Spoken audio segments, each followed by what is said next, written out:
So, welcome. Today, beautiful teachers. We're joined by Kate Boyd, who's going to share her experience working with college students and what we can do as private teachers, maybe to help prepare students who are going to go on to that third level, or maybe just going to go on to play in future life. Kate Boyd is the head of the piano area at Butler University in Indianapolis, Indiana. She regularly performs throughout the US and abroad as a soloist and chamber musician. She has a YouTube channel called The Piano Prof, which I highly recommend, The Piano Prof, if you want to look it up, where she shares instructional piano videos geared towards advanced piano students and their teachers. So welcome, Kate. First of all, can you just tell us a little bit about your background and the work that you do? Thank you, Nicola. It's great to be here. I am a professor of piano at Butler University in Indianapolis, Indiana. And so we are a university of about 6,000 students. My job is I run the piano area and I teach all of the piano majors. And so that means I teach the undergraduate students and the graduate students. We have a master's program in performance and we have a master's program in piano pedagogy. And so I work with the students who come with primary as their major instrument. For the undergrads, there are a number of different degree options, all of which have piano as a major instrument. You can be a performance major or a music education major or even general music major with piano as a major instrument. So I work with a whole group of students. I have 12 students through Butler, and then I have always just a few private students. Usually I try not to keep that above 4 students at a time. I grew up in Illinois in the US, right in the middle, the heartland. I went to Oberlin Conservatory for my undergraduate degree. After I finished at Oberlin, I went to Stony Brook University and I worked with Gilbert Kalish and did my master's degree. After I did that, basically my 20s is a whole just description of all the schools I went to and all the Right. learning I did and all the practice. Basically, I just practiced through that entire decade. And after that, I went to Germany and I was in Hanover, Germany. I did a master's, well, the equivalent, like a diploma there with Ari Vardy, a teacher in Hanover. I spent a long-term winter residency at the Banff Center we were just talking about Alberta, Canada. And which was really transformative because the Banff Center is a place where artists of all disciplines come together and they collaborate and they also each work on kind of heart's desire projects that they're wanting to work on. And so it really opened up the possibility of creativity in the arts and cross collaboration in the arts. And it also was just so wonderful to have the days open to create and think and practice and perform and attend performances and then to be in such a beautiful natural environment. It made me really want to try to model the rest of my life on that experience in whatever way was possible. After that, I went back to Stony Brook and worked with Gilbert Kalish some more and worked on a doctorate. At the conclusion, near the conclusion of my doctorate, I went back to Germany, to Cologne, and I had a Fulbright grant and I spent 2 years in Cologne.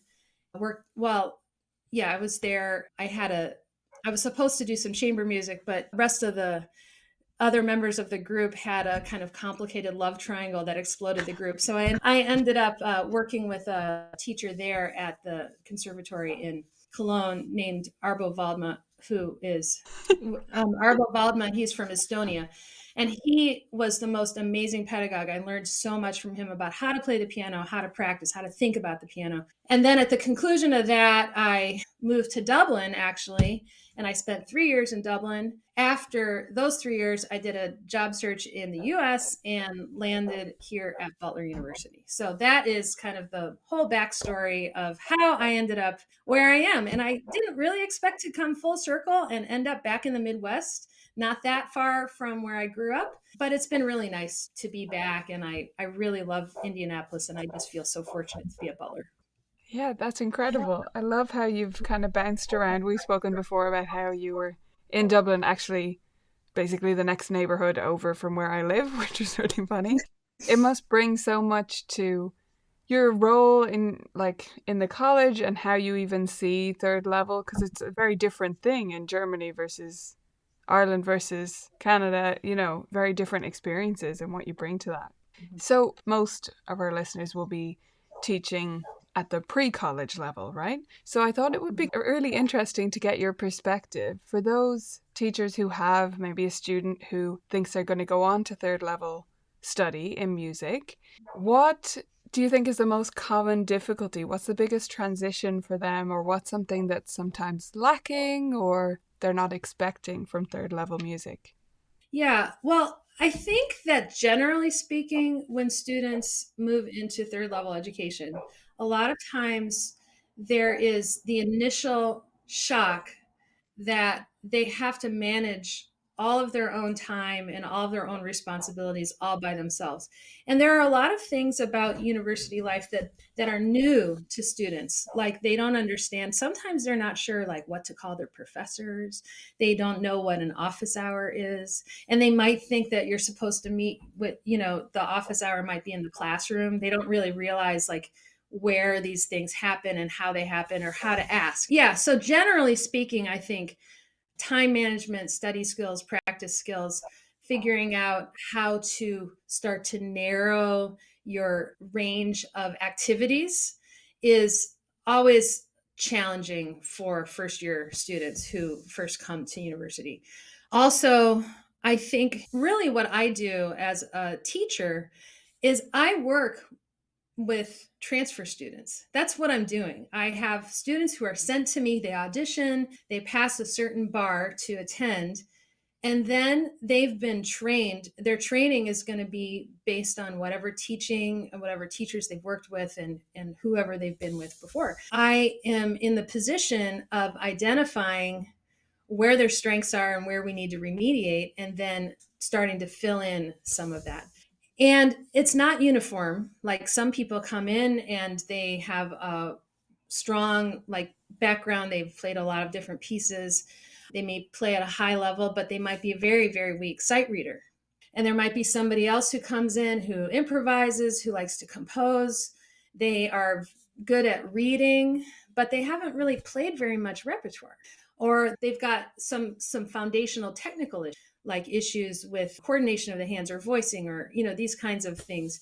And so it's hard to identify something that is across the board. But over the time that I've been teaching, I would say one of the main things that students struggle with when they come to university is being able to learn music quickly, being able to read, being able to learn music and not have it take 2 years or a year, to get through, because we go through repertoire. You assign it, and then you have your exams at the end of the semester, and then you learn new things. You have repertoire requirements, you have recital requirements. To be able to move through repertoire and learn music and be able to perform kind of on a quicker time scale is something that I see students adjusting to when they come to university. That's really interesting.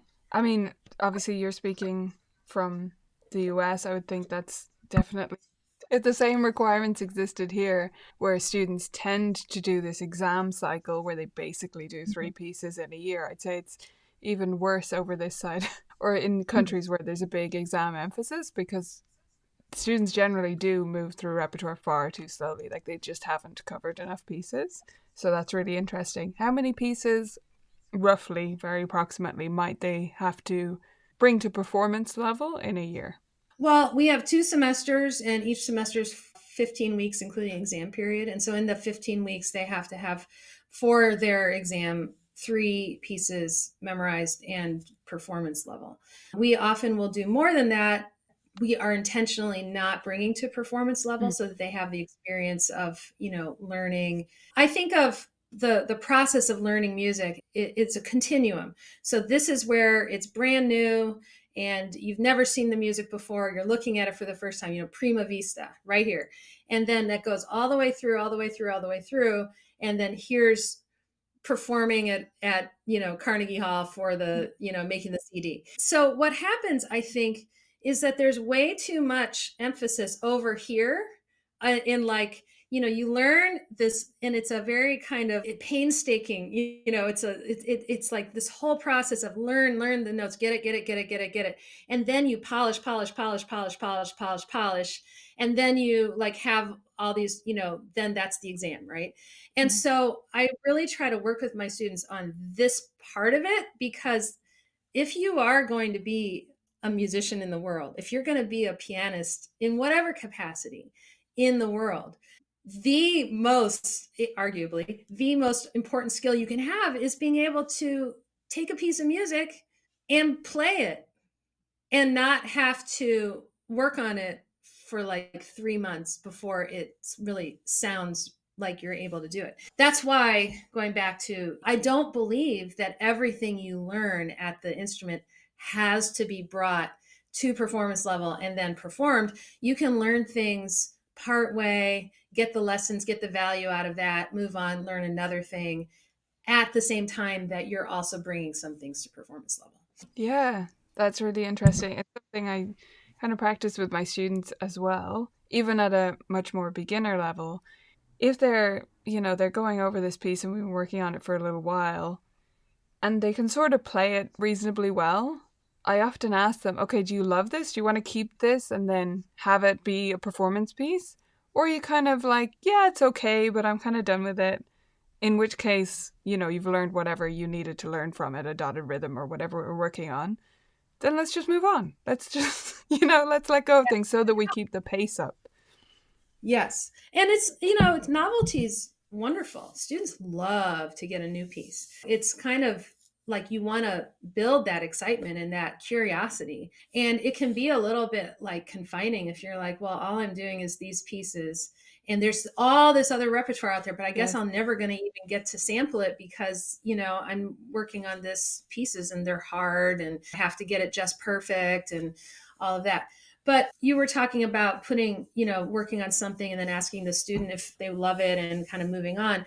Another thing I think is really important, and this is kind of generally for teachers and for approaching, like maybe the way that we approach teaching and the concept of polishing and getting something performance ready, is a lot of times I see students like work on something. Maybe they'll play a beautiful recital, a solo recital.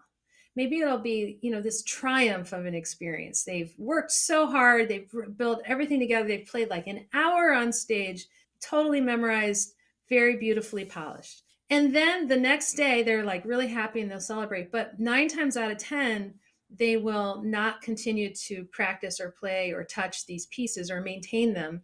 Then when I see them, maybe they graduate and then I see them later and I'm like, how's the piano? And then they're like, well, I'm not really practicing much anymore. Or, well, how's that, Beethoven sonata you played? And they're like, oh, I can't really play that anymore. And so I think it's important to put music away and then come back to it Mm. and let it then really bloom and keep, once you know a piece, like keep it in your repertoire, keep circling back and just playing it. And so that then if you're, at a party or something and somebody's like, oh, you play the piano, can you play something? You can actually sit down, like if you're not an improvising, musician, if you actually need to have something composed to play, that you can actually do that because you have something in your fingers. So I think it's super important to always have something in your fingers. And I also think it's super important to, once you've had those first performances, which are usually the exam, to put the piece away, but then bring it back out, because that's where the real creative magic starts to happen. That's where the interpretive freedom starts to happen, because then a piece is really deep inside the student and they can start to really express themselves. And so if we're over here at this part of the continuum, we're kind of stopping short of like the true rewards of all of this hard work you've done up to that point. Yeah, that's such a good point and so interesting. I think a lot of students just completely forget about their repertoire once it's done.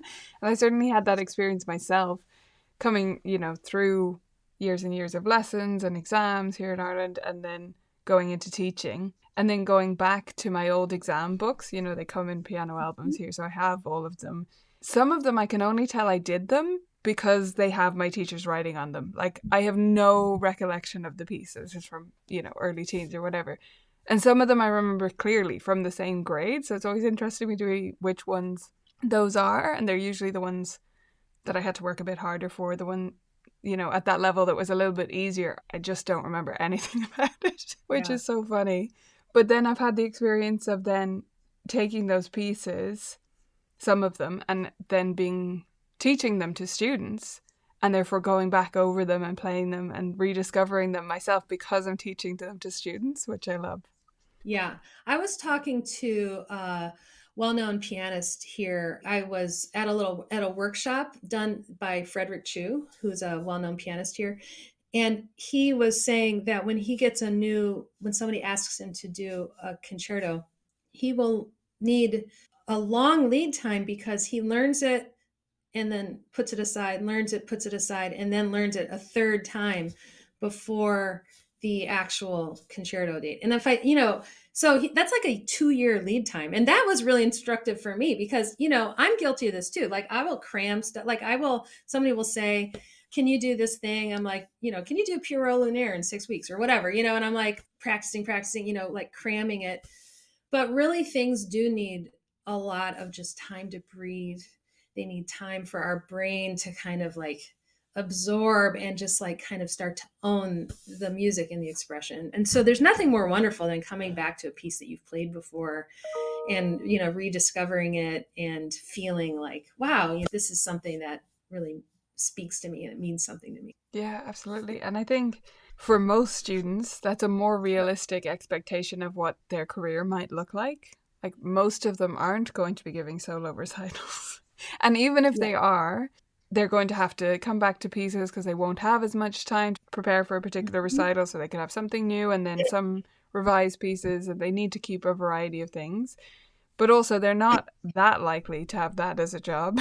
They're much more likely to be a collaborative pianist or to do other some playing in bars or doing something else where you just have to keep a variety of things on the go or learn new things very quickly, different things like that.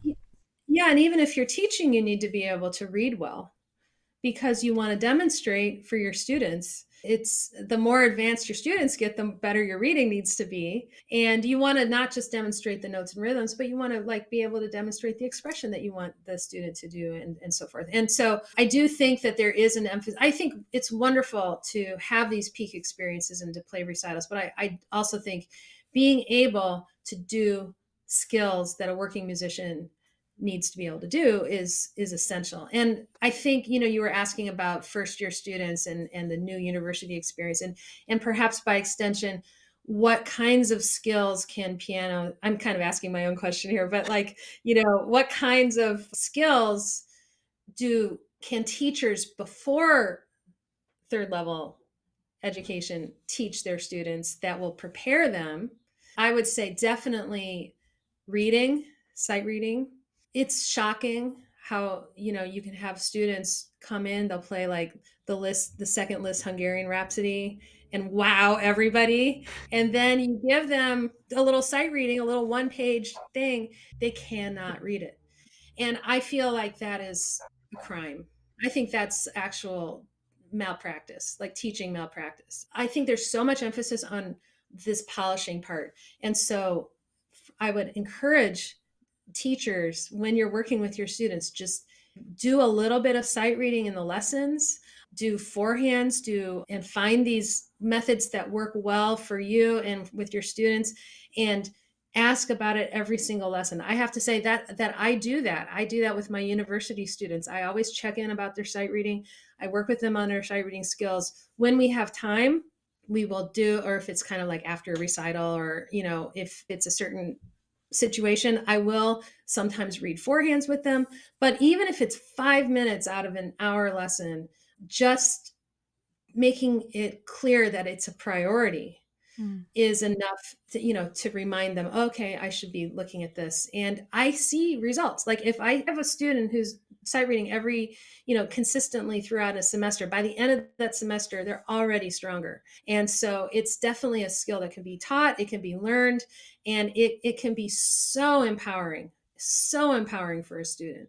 And I guess the other skill that I think I would like to see students have when they come into university is that I will often start a conversation, say, so do you know all of your scales and arpeggios? And they're like, oh yeah, I did those. I'm like, oh, okay. Can you play a F major scale, 4 octaves, hands together, up, and they're like, oh, well, and then they try it and then they're like, well, I don't really remember them because I Yeah. did them. I did them years ago. I did them in, like, seventh grade or whatever. And I know them now. I knew them. And then and so I would say that, scales and arpeggios and these kinds of technical exercises are not for their own sake. It's just because there are so many patterns that then repeat themselves in the repertoire. And you can learn repertoire much faster if you already are familiar with those patterns and it's kind of like just ingrained. And then, it also helps teach hand independence. And you can then do Mm. things like tenths, sixths, thirds, contrary motion, all that stuff, if that becomes kind of just folded into the expectation of this is what it means to be a pianist. I wake up in the morning, I brush my teeth. That's what it means to be a human in civilized society. And if you're a pianist in civilized society, you are going to continue to practice your scales and use them to even practice, musical things that you're working on. It doesn't have to be drudgery, and I think a lot of people associate it with drudgery. I can see, like, when students come in with that kind of foundation, they're able to progress and learn pieces much more quickly. Yeah, and it should be just a matter, of course, that you keep them up. Like you're mentioning, like it's not check, I'm done. I've done all 12, I've done all 24, 36, whatever permutations we want to do. I finish them. You don't graduate from them. You have to keep them Yeah. because, and I see this a lot where I have transfer students, at an earlier age than you're talking about. They're doing whatever 4 octave melodic minor scales, but I ask them to play the 12 majors and they can't do it, even in 2 octaves. I'm like, well, Mm-hmm. then we don't have a foundation. Like, there's nothing underneath this. If you're just basing this on remembering that one scale, that you're missing the point entirely. Like, we have to understand the basic 12 keys and then go from there, and we have to keep up with them. But yeah, it doesn't have to be boring. There's loads of different ways to practice scales and to do different things with them. So I would just add something tiny to that, which is if you're a teacher who finds scales boring yourself, be very careful that you're not passing on a bias to students, because I found once I stopped, like in my early days of teaching, it would be, oh, we have to do the scales now, we'll just get it over with, that kind of phrasing. And once I stopped that and just talked about them neutrally, like anything else, some students love them. They're their favorite thing. Like, they love patterns, they love the fact that it follows logic. And so they Mm-hmm. don't have to be something that every student hates. It's a really interesting insight because as you said that, I was like, I have grown to really enjoy scale practice. I mean, I don't practice scales for hours and hours every day. And actually, I kind of came up with a routine for myself that is a 12-minute routine that I do in the mornings. And it's a combination of scales with the gram pattern, tenths, certain arpeggio patterns. I go through all the keys, major and minor, and I find it's a great way to kind of get, and it's not that I'm warming up my fingers, it's just that it's a pleasure, it's a tactical pleasure to play. And then as I'm doing it, I'm not like, this is just a row, I'm thinking like, oh, I want this to go up and I want to make sure that I'm hearing the notes sound precisely together, and I want to shape, and and then maybe I'll feel something funny and I'll like kind of think about, well, how's my hand moving here? So it's a whole like exploration. And what I think a lot of people miss about scales, and I used to miss this before I kind of like, I don't know, fell in love with them or something. It's like I haven't had a new approach to it. But I think they're, because you're not dealing with all the other musical elements of a repertoire piece, say a Beethoven sonata, which has all kinds of stylistic things and other patterns. It's a kind of a pure laboratory for you to experiment with and to really listen and listen to your sound quality and listen to, like, can I make a crescendo precisely over 4 octaves and like really evenly distributed and not just kind of like a lot at the beginning and then loud from then on, or really quiet and then a lot at the end. Those kinds of things, like, it just gives you, like, yeah, like I said, a kind of pure thing to experiment with. and it can be really fun, and it can be actually playful in its own way. So we were talking about sight reading, and we were talking about scales and technical exercises. And I would say another, I think the third thing, that when students come to the third level education, it's kind of interesting because some students come and they love to listen to music. They're all, I mean, they listen to all kinds of music, including classical music. And then there are some students who don't really seem to take a lot of pleasure in listening to music. And they don't necessarily, so like if maybe they're playing a Beethoven sonata, but they own like maybe a movement of a Beethoven sonata, but they don't know even the rest of the movements of that sonata, or they don't know other Beethoven sonatas, or they don't know Beethoven symphonies or string quartets, or, you know, as a university professor, I can actually tell which students are active and curious listeners versus students who don't listen and don't really have a lot of curiosity about listening to other performers or other pieces or other genres. And like, so yeah, I'll have students who, you know, seem to kind of maybe be struggling, and then I'll talk to them about their musical interests, and they're like, oh, I don't really like to listen to classical music. I like to listen to, you know, all these other kinds of music that maybe are just a different, it's just a different genre, and yet they're not studying that style of music, they're studying classical music. So I would just encourage teachers to help their students fall in love with the experience of actually listening to music. I don't know, like, ways, specific ways. I mean, taking them to concerts, letting them know about upcoming concerts, telling them about concerts you've gone to. Now with YouTube, there's so many performances on YouTube. I know somebody who teaches pre-college who had, well, now CDs are kind of out of date, but she had a whole library of CDs, and every week she would check out a CD to a student. And so it was a special thing that they would go home and listen to and then come back and talk about. So I don't know. What are your thoughts about that? Yeah, it's a really interesting point. I definitely see the difference in my own students between the ones who say they're learning a big or something important, a title, an exam, whatever, not just a piece we're moving through quickly. And I'll ask them, so when did you last listen to it? And sometimes they'll tell me, oh, when we picked, like, because I sent them a list in order to pick their piece. And that's months ago, you know, that's the last time they listened to it. Versus this morning. I mean, there are some students who will tell me, yeah, I listen to it every day. As if, like, obviously I do. I'm trying to learn the piece of music. And there is a big difference there. I think encouraging students to go to concerts in person, if that's possible, is great. I try to avoid lectures in general, but I do have a maybe too common lecture that makes me sound like a very old person to my students, where I just sort of exclaim to them how much I would have loved if all these performances on YouTube and Spotify existed. Like, I had to go find things. I had this collection. So there was a book catalog that my mum used to order. She's a big reader. So she would order from this book catalog.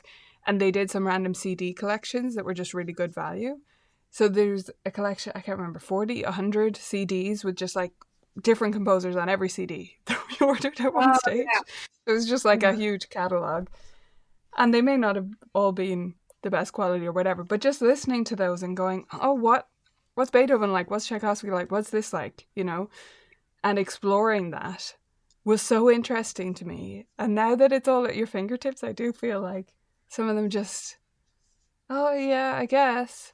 Like, no, it's It's so easy to easy. You teach. just look it up and listen. Yeah. Actually, just yesterday, literally yesterday, a student of mine he's working on a little, one of the Prokofiev sarcasms. It's a little piece. But then he was telling me, like, oh, I'm really, because they just did Prokofiev Cinderella here last weekend at the ballet on campus. And then next week, the Indianapolis Symphony and Indianapolis Ballet are doing Romeo and Juliet.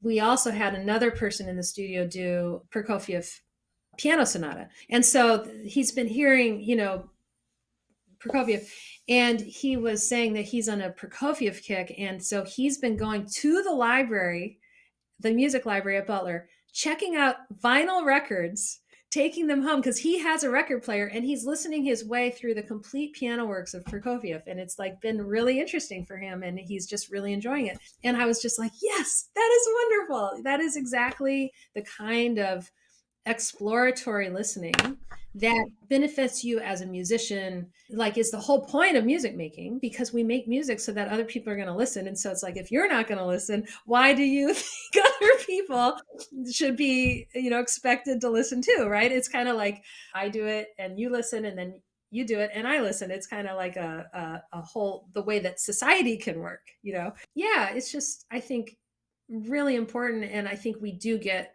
really focused on the execution. Easy, especially when you only have a brief period with every student each week, to remember or to try to like even try to have some influence on the developing musician. And also, one other thing, and that is, most students who take music lessons, especially pre-college, are not going to end up being professional musicians. And so we are also building an audience of tomorrow. And so it's important to, in a time when, of course, attention spans are shortening, but also when there's an expectation of a visual component of so many things, like to kind of model the point of sitting and actually just being still and listening. Like, is that even relevant anymore? And if so, then I think you have to kind of make a case for it. Yeah, exactly. I mean, it's such an obvious point in the way, but I do make it to students and to teachers again and again, which is, what are we doing this for? Like, why are we pushing these keys? Why are we doing this? We're making sounds. Okay, someone has to listen to that. And the execution, the technique, the whatever that goes into that, if you don't know what the output is supposed to be, like you don't have a reference point for that because you haven't listened, then what are we even doing? So yeah, little listening assignments, encouraging them to listen, and using listening as part of lessons. I think a lot of teachers are reluctant to do that because they have too much to do. But I think often it is the best use of your time to spend a minute and a half or however long the short piece they're learning is, just sitting and listening together. Like, give them a couple of guiding questions before you start, and then make them actually see it through and sit there and listen to the whole thing without doing anything else, right? Without also doing your homework. I think that's such a valuable lesson. Well, the way that I found you was through your YouTube channel, which I think is wonderful. And I definitely want to encourage people to go take a look at it. I think it's useful for teachers. I know it's directed to students, but I think you can pick up a lot of tips that you can pass on to your students, and also direct your students there, especially your teens and above, to pick up some ideas from there. As a sort of closing, I was just wondering, when you went into the whole YouTube game, is there anything that's been a bit of a surprise that has come out of it? Maybe a small comment from a viewer, or maybe something you've gained for yourself? Anything that's come out of the experience that you didn't expect? Yes, this is actually, it's interesting because I was just formulating thoughts about this very topic. And it's actually kind of an outline. I don't know if I'll ever propose it, but it was kind of in conference presentation proposal format. And it's basically about how starting my YouTube channel changed me, because it has changed. Like, I didn't expect that. I thought that having a YouTube channel would just be like me, basically trying to get out of the four walls of my studio where I'm working individually one-on-one with students and kind of try to reach more people. But the experience of teaching to a camera and formulating my teaching into short videos that are cohesive has really changed me. Yeah. So I guess significantly with my teaching, it has changed me because, I mean, I feel like I'm a better teacher because I finally have had to sit down and come up with vocabulary to describe things more for the general case study rather than working with the individual student, that whatever they're dealing with in front of me. And so part of the reason I started the channel was because I was finding that I was saying that kind of some of the same things over and over. And I was like, well, I'll just make some videos that then I can talk about, the thing in the lesson. And then I can say, and I've made a video and you can, but then when it came time to actually make the video, I was like, wow, how do I just say this? Like, how do I talk about this technical idea without a specific piece in front of me, without a specific student who's having a specific issue. And so then that caused me to start to come up with, how do I approach it? What do I think about it? And what are some frameworks that I would, put into place? Then I talk differently now when I'm like in person with my own students. So that's one significant way. And I would say that the other way that I think is significant is that I'm much more confident now. It was a very scary thing. I don't know if you can relate to this, but Yes, like, of course. I decided to make this YouTube channel, and I was like, I had all these topics. I got a grant from my university to purchase a camera, and I was like educating myself on how to do it and everything. But after that point, I waited one full year before I made my first video. And it was simply out of fear, because I was afraid. I have colleagues that are also university professors, and what you do with a student is private between you and them. And there's not an outside person watching and potentially judging. Like, I don't know if I would say it that way. And, oh, what are you doing with your hand? And like, that just doesn't seem, and because everybody has their kind of own way. And so I was really afraid of losing like the professional, like the respect of my peers. And maybe I have, I don't know. No, I mean, maybe nobody's telling me that, but then, like, I just feel like, okay, you know what? This is something that I like. I've had to kind of like take a stand and be like, this is really what I believe, and I'm not going to back away from it.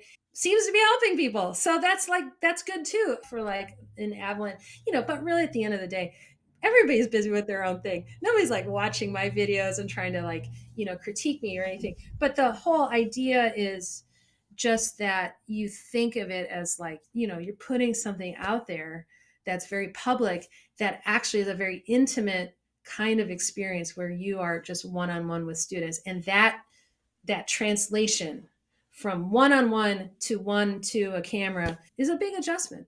Yeah, it is. And I love that you said that because I think a lot of the movement when technology and whatever, the internet started existing, a lot of the movement in teaching has been gradually discovering that it's not a secret anymore. Like we always were in our own little bubble, doing teaching our own way and feeling like maybe we're doing it wrong. I don't know what other people are doing, and feeling like the other teachers had these secrets inside their wall and they were confident, right?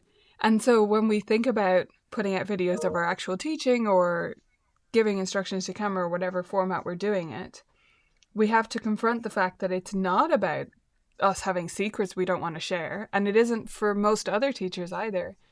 It's that we're afraid of being put on show and we're afraid of criticism. And that is a good exercise for anyone, but especially for a teacher who is asking their students to do that again and again and again.